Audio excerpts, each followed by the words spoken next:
தனுஷுக்கு ஜோடி ஆனாங்க வித்யா பாலன். பாலிவுட்டோட முன்னணி நடிகைகள்ல வித்யா பாலன் குறிப்பிடத்தக்கவங்க.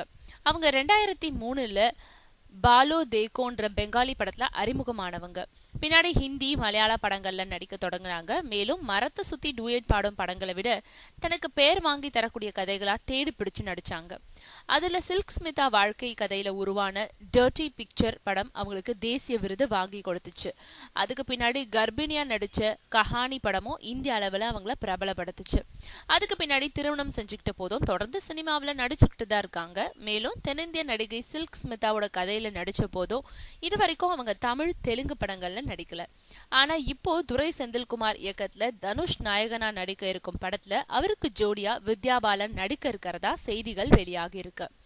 எதிர்நீச்சல், காக்கி சட்டை படங்களை இயக்குன துரை செந்தில்குமார் இயக்கும் அந்த படத்துல தனுஷ் முதல் முறையா அண்ணன் தம்பியா 2 விதமான வேஷங்கள்ல நடிக்கிறாரு.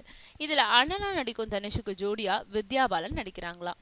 வித்யா பாலன் நாயகியா நடிக்கிறதுனால அந்த படத்தை தானே தயாரிக்கும் தனுஷ் ஹிந்தியிலையும் வெளியிட திட்டமிட்டிருக்காரு.